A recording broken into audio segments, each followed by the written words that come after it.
All right, y'all. Hello and good afternoon, I believe. So it is June 1st, and that means it is officially Pride Month. And as I've been talking about on social media for the last week or so, I'm starting a new kind of project for the month of June. We'll see how long it goes. But so layers, not labels, is what we're talking about. And my name is Dr. Angela Koivula, and I'm just going to kind of go through what we're going to be doing today. So you see the graphic that you see, so the idea of layers, not labels, I'm thinking about how a person identifies. For Pride Month, I was hoping to look at LGBTQ individuals within context. So instead of the labels that I have found and people that I've talked to have found to be somewhat confining because we're more than one identity, we're more than one piece, we're all the pieces, and it's really about the layers and how they intersect for each individual person. So today what we're going to talk about is, so Monday, June 1st, we're going to focus on the layer of sexuality. So within LGBTQ, there's a lot of layers even within just the LGBTQ population on the surface. So sexuality and gender is what we're going to talk about this week. And then Friday, I'm hoping to have a discussion of sorts. It could be live, it could be recorded. I've had different questions from people throughout the week. If you have any questions, please let me know, and I'll find a way to talk about them or find somebody more knowledgeable than myself to talk about them. Who am I? So, like I said, I'm Dr. Angela Koivula. I'm a licensed psychologist here in Gainesville, Florida.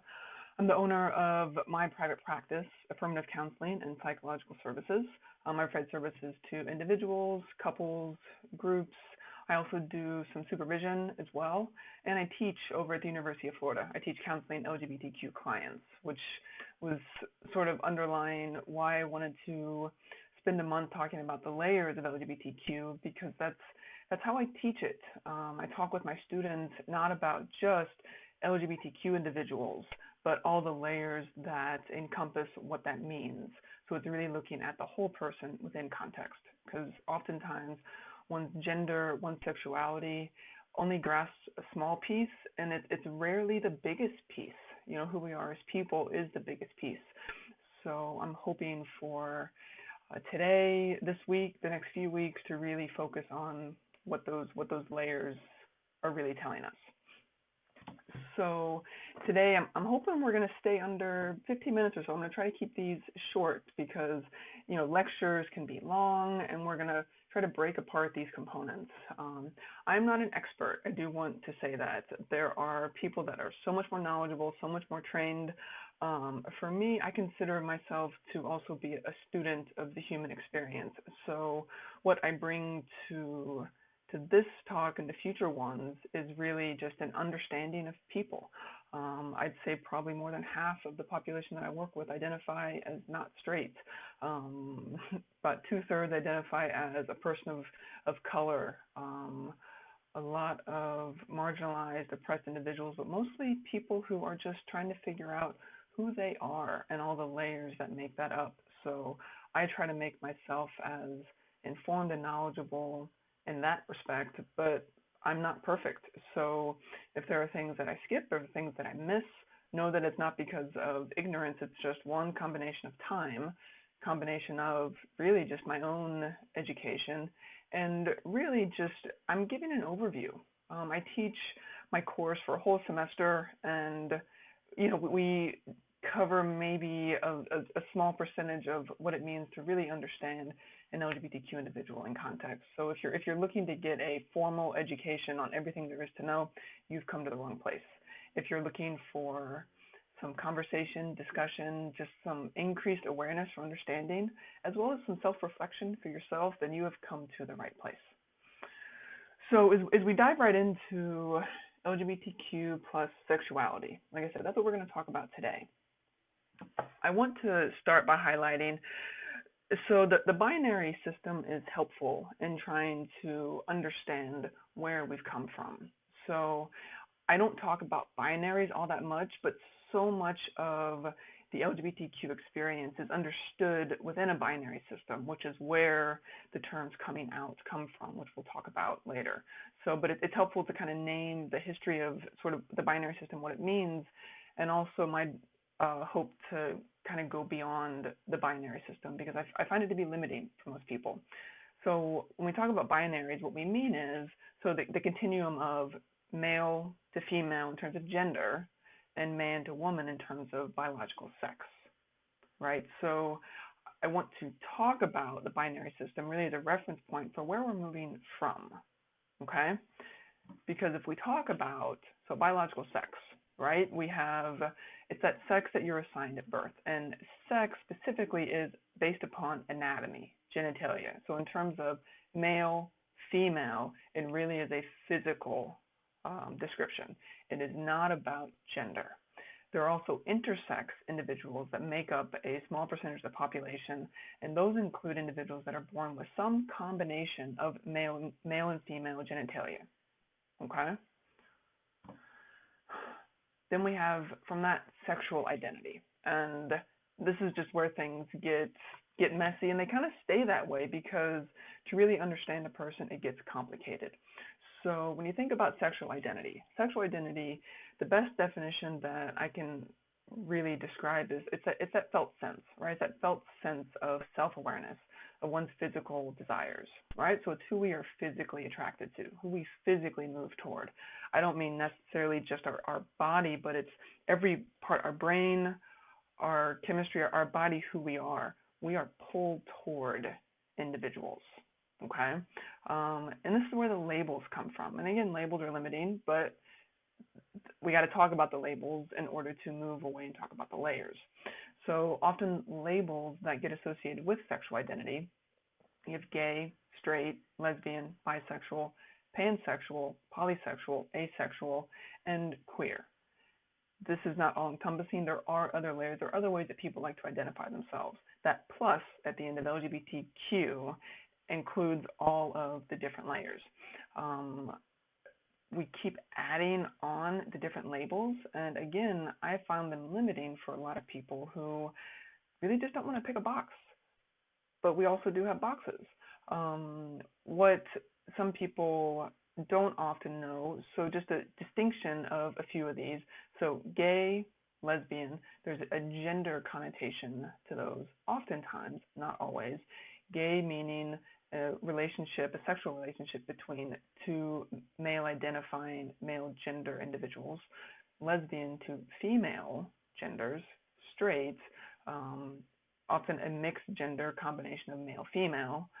Bisexual, someone who is attracted, a sexual identity being attracted to men and women.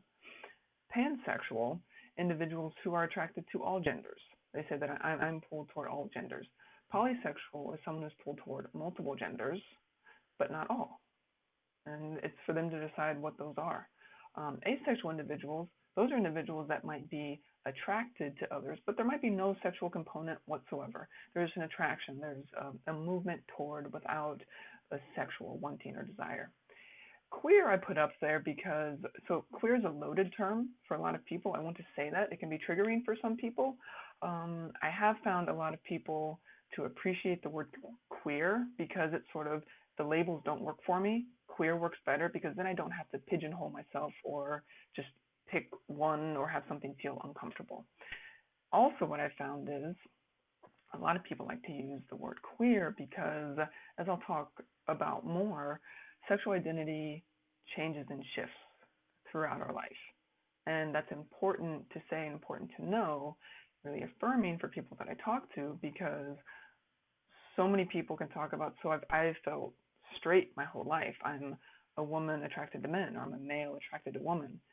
And at any point in their life, could be in their teens or 20s or 30s or 40s or 50s or 60s, at any point in their life, all of a sudden there's an attraction to a different gender, right? So the labels can be restrictive, and queer is often helpful for some people who at different points in their life have identified in different ways, and they find the boxes to be limiting. Okay?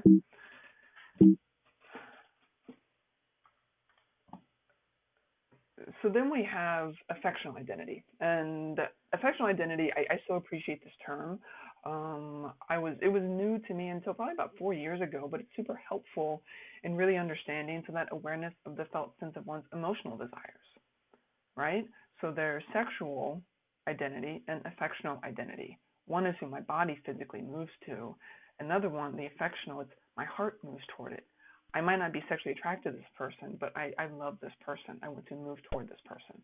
And when I tell people, it's like, so people are asking, so how do I define my affectional identity? Well, a good way to start with that is look around at your friend group. Look around at the family members that you really enjoy spending time with. Look at people in your life that you have moved toward, that you have felt connected with. That is where your affectional identity is, and there could be a gender overlap. Gender is a construct, which we'll talk more tomorrow, but that idea of feminine qualities, male qualities, whatever that might be, your affectional identity is really based upon that energy, that emotional connection, and where you feel that to be most centric to you. Okay? Now, words don't work for everybody, so I have a visual to really help with the sexual identity versus affectional identity. So if you think about, so this box over here, this A, so lust is purely sexual identity, right? So it's the focus on the sex hormones. It is, who does my body physically move toward, plain and simple, right? Even though for a lot of us not so simple, right? But that's the idea. So that's where lust is. Attraction, often some combination of sexual identity, affectional identity, right? And attachment, that is that real, safe, secure, that's that affectional identity. I feel good with these people. And dopamine, oxytocin, right? So it's brain chemistry.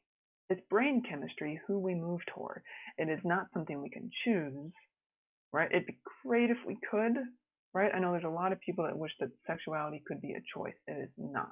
Our body moves toward what our brain fires and says, yep, that's the person I want to move toward. That's the person that I'm attracted to. Sexuality is not a choice, right? The body and the brain knows what it wants. The body wants what it wants. Okay?